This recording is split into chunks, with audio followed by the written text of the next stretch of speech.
All right. I'll say this first off. I was wrong. Yes, I was wrong about something.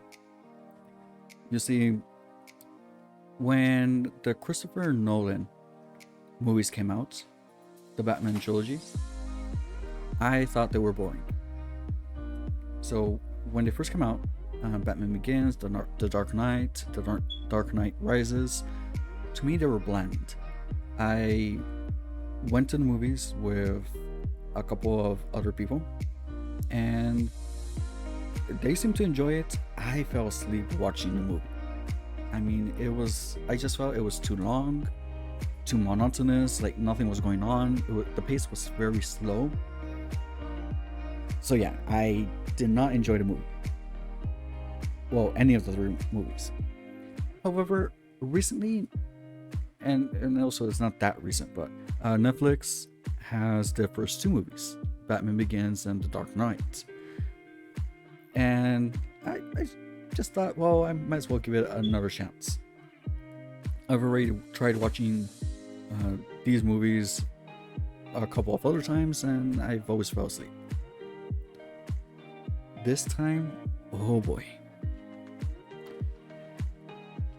Dark Knight, or actually, let me start with the first movie, which would be Batman Begins.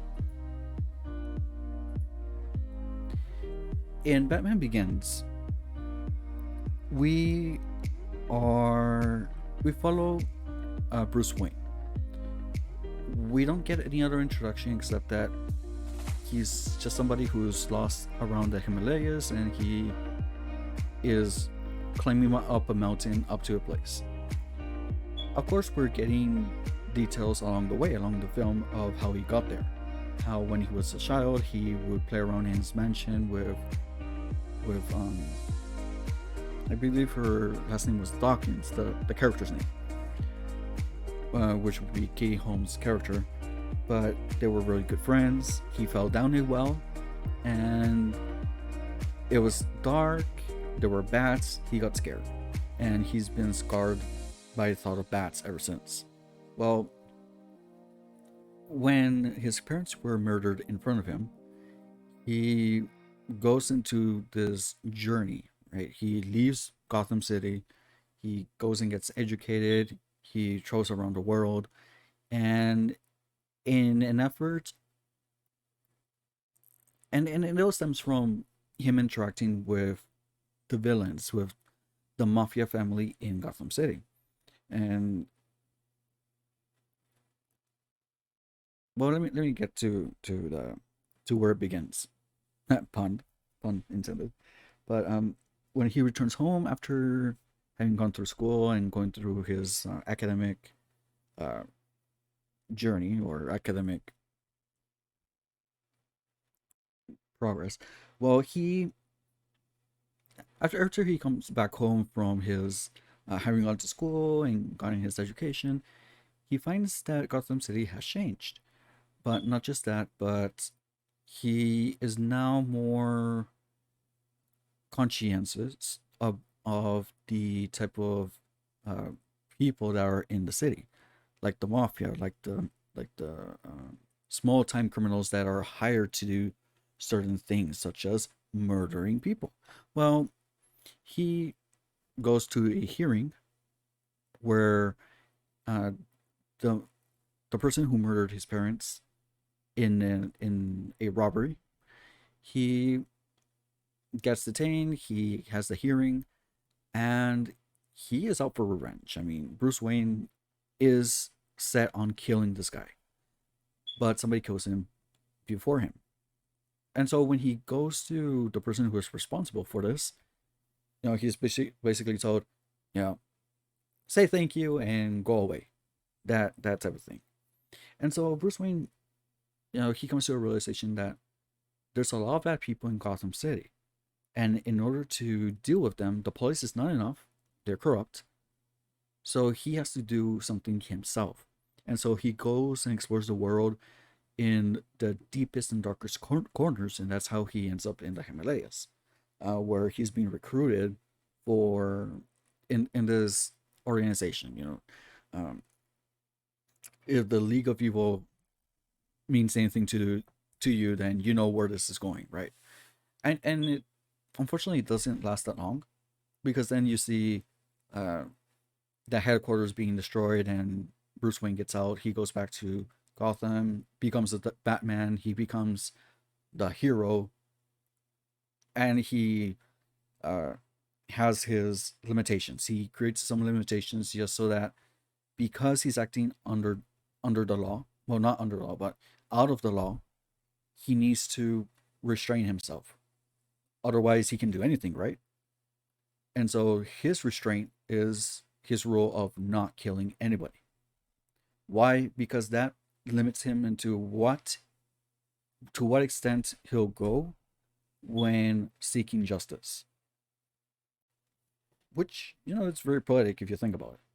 Now, the reason why, I don't know why the first few times that I tried watching the movie, I fell asleep. But this time around, looking at the story, it did remind me somewhat of the animated series that I used to watch, which I loved. When I was a kid, I liked watching the Batman animated series, and it kind of gave me the same vibes. I mean, Bruce Wayne, he makes himself to be as this bachelor brat, this rich bachelor brat, but he's not. I mean, it's only to make appearances so that nobody suspects him and doesn't target him, target Alfred, or target anybody who knows him. And it is wonderful. I mean, Batman Begins really is a good. Batman Begins is befitting the beginning of this trilogy. It is wonderful. The music score was amazing. I mean, I don't know how I didn't hear it the first time, but when action arises, you hear the thumping, you hear the orchestra going. It just pumps you up into the action. When things are going down, it simmers. It is a perfect match between a score and the action on the scene. It's great. Of course, if you want to go into some fallacies or some things that might defy logic in terms of, for example, using the bat hook, how it can support his weight, or that type of thing. I mean, you could do so, but why? I mean, it's a movie. It's a superhero movie. You're not supposed to think about it too much. Anyway, that is the beginning. Batman Begins. I'm keeping this real short. I will review the other two movies as well. But, well, I can't really say this is much of a review, much more of an opinion. But, yeah. If you haven't watched Batman Begins, I recommend you find the time and have, whatever you're going to drink, whatever you're going to eat as a snack. Take your time, sit down, try to watch the movie in one sitting, and allow yourself to get distracted and get excited in this wonderful world created by the, what was it, DC? DC, yeah. Anyway, that's it. Stay safe. And whatever you do, don't go on a murdering rampage. And if you see somebody wearing a potato bag on their head, run away. Once you start smelling something fishy, you're gone. In case you didn't get that reference, I'm talking about the Scarecrow, which is a villain in the Batman series. Alright, take care. Bye-bye.